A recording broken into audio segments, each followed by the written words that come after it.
Today we are going to be reacting to everything that took the MMA world by storm in the last week or so. Hello everybody, welcome back to another video. If you are new here, my name is Kyle. I am your guy with too many YouTube channels. Apologies for the odd place in my headset today. I do have to listen for something, but hopefully the video is still enjoyable. Let's get into it with this clip from the Jackson podcast. I have personally seen this. I don't know if you guys have, but it's TJ Dillashaw talking about Aljamain Sterling again. The situation that I was in is a little bit different as well too, right? Like, I was fighting a guy that I felt like I could still beat with the arm that I had.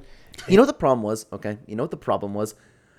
TJ Dillashaw, I know that, he's a cheater and he shouldn't be, like, that could have elevated all of his performances, right? I get where he's coming from because realistically, when these two match up, TJ Dillashaw and Aljamain Sterling, TJ should win the fight. So I understand what he's saying, but he's getting a lot of crap for this. TJ, stop. That's very disrespectful, bro. TJ, time out. We're going to start losing guests if you be acting like that. What are you trying to say, TJ? I felt like I could have knocked him out. Who? Sterling. With one arm? I get it. I get what he's talking about, man. But unfortunately, the problem with that is you had the opportunity to knock him out with one arm and you were unable to do so. Yeah, dude, his striking's complete garbage. TJ, dog, get ready. But then also listen to this. It's good to be back. Listen to this. And then I'm also coming back, trying to get my belt back. I know I'm going to have shoulder surgery, so I'm going to be out for another year and a half. I'm 36 years old. It's kind of like, this might be my last fucking shot. Ends up, yes, it was, because my shoulder was so bad. So it's like, why am I going to pass up this opportunity? Again, completely understandable from his end, but it's just not a good look, right? It's just not a good look. It's an unfortunate situation. There's nothing TJ Dillashaw could have done about it, and I would have taken the same opportunity as him. It's just, it was a whole crummy situation in general, and some would say karma. Might be my last shot ever to be a 3-time world champion, like get my belt back, like just. But the odds, but you know the odds were fucking awesome. No, not when you got one arm. I'm delusionally optimistic. Dude, right? I lost so much money on that fight, dude. That was the lock. Oh my god, I put a good 2 units on that fight, and I never throw out 2 units. Finger games. The odds are forever not in your favor. Okay, with one arm, TJ. I'm delusionally optimistic, but I really situation that I was in. Delusionally optimistic, but yeah, I think I encapsulate everything how I feel about that, man. Like, I understand where he's coming from, and those feelings, like, they make sense because he is a significantly better fighter than Aljamain Sterling, but he had the opportunity, and the top reply over here encapsulates that perfectly. Then why didn't you? Exactly. You can't be talking about, well, I could have finished him with one arm if you literally had the opportunity to do so, and you weren't able to. Betting Aljo against EPO was free money. Dude, that's crazy. That's crazy. I bet on TJ, and that was a good call, man. Let's continue on to the next topic, though. Dovey posted a recent picture of Brock Lesnar's daughter. This is another thing that was making the rounds in the MMA community that I saw. Whoo, man. Man, that is certainly Brock Lesnar's daughter, we will say, okay?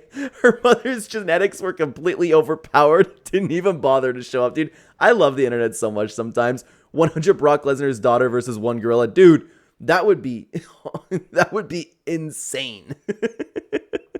Could you imagine? Like, that might be better than some men, okay? Maybe. We'll see. It depends how you want to look at that one. This isn't a family. It's a super soldier program. Yeah. Sign her up for the next Captain America movie. Her and Kayla Harris. Wow. Whoa. Yeah, like doing what? Injecting with roids. I can't believe you have a profile picture and you're writing that type of stuff. I know it's probably a joke, but you get my point. No paternity test required. You got that right. Let's continue on to Sean O'Malley being a sellout. And when I read this, I thought it was actually going to be Sean O'Malley. I guess it's not. This is a power slap event. That's crazy. Oh my god. I actually got the dust and everything. Dana White, what are you doing, man? What are you doing, Dana White? I wonder why, like, this jelly bean chick out of all of them. Is she going to slap him back? All right. Dude, is she at every power slap event? What's Tom Aspinall doing there? I love that Tom was just hanging out. Hang on. My god. Sorry. It's funny that you notice Aspinall when that's going on, right? That's my reaction exactly. What the hell's Tom doing there? Trying to finger her. What would it take? My god. Aspinall con 4K as we dying. Dude, that's literally so funny. He's looking directly at her cheeks. He's looking directly at her cheeks, man. Tom, this guy's about to ask if he can finger her, man. Bro's gonna get his MMA fingers dirty. Ew. What would it take to get my fingers dirty? Sorry for the jump cut there, guys. 1, that's not Sean. 2, I'm surprised it ain't Nina. That's actually that's a valid point right there. But let's continue on to another post by Dovey. You have to wife one. Which one are you choosing? Oh my god. Ugh. If we have to wife one, look at Dana White, man. Dude, I don't want any of them. You know what? If you are forced to choose one, I might have to go with the Ian Gary. Seems like if you have to pick one, okay? If you have to pick one, Ian Gary.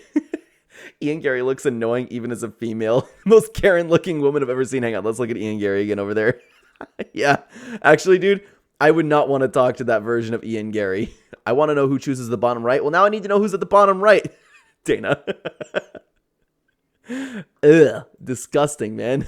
Hear me out on Maxine Holloway. I'm not hearing you out on anything, sir. I'm not hearing you out on Maxine Holloway at all. Miss Lopez gonna give my sons legendary jawlines. Oh my. Dude, the comment section is gold today. Let's continue on to the UFC's fake biddies club. All right, what am I supposed to say about that one? Yeah, true. Probably just writing this because Macy Barber just pulled out and like missed weight, everything. Comment sections never disappoint. We did forget about one. Mr. Israel Adesanya. Mr. What did he blame it on? Pot? This guy. Wouldn't bigger tits make making weight and scrapping much harder? I've always agreed with that. Besides wanting more attention, what's the argument for having bigger tits as a fighter when the best thing you can do is become a superstar and continuously win convincingly? It doesn't work out for fighters.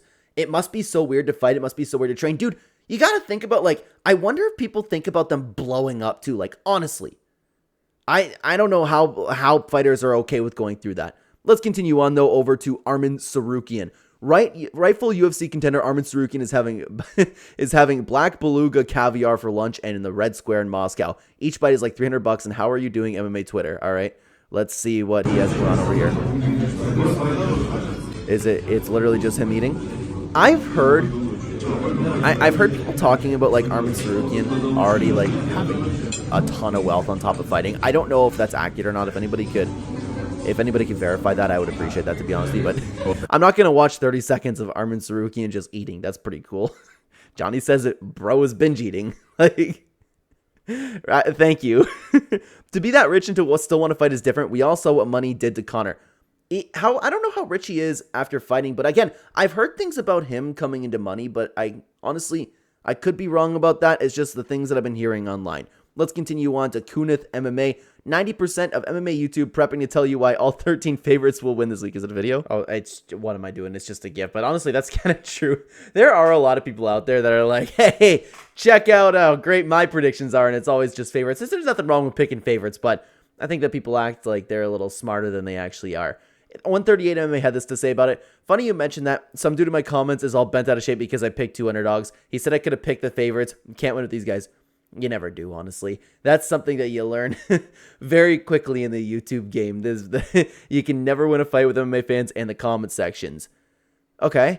Dominican Republic, you have a Nina drama? Dude, she actually looks so much like Nina. What? That's wild. Señores, Ángel Líber, el gran campeón de la noche. Una noche sumamente. Oh my god. Yeah, that legitimately actually just looks like her. I don't know if my eyes actually did it, but like I felt like I had to do a little bit of a double take. Like, is that actually? Jacobs responded and said, "You're telling me that's not Nina?" Huh. Sorry.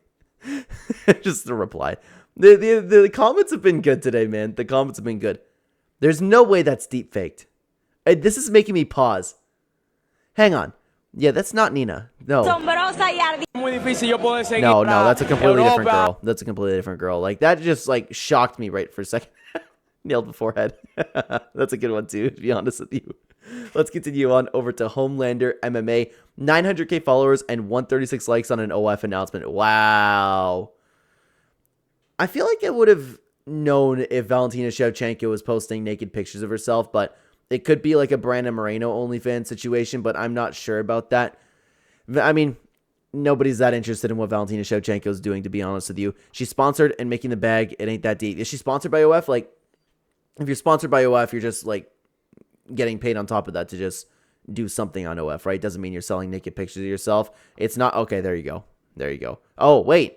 What am I supposed to know, guys? There's so many questions that I have today. If anybody has information on that, let me know in the comments. I don't know if she sells naked pictures of her or not. Not as embarrassing as Islam sprinting to the welterweight to avoid Ilia Topuria. There's always these guys, man. Dude, the comments have been peak today. But if you want to continue more Explore recaps where we take a look at everything trending in the MMA world, they are evergreen. You can watch them at any time. Check out the last one we did. I would love to have you over there. Thank you for watching, everybody. Take care, guys.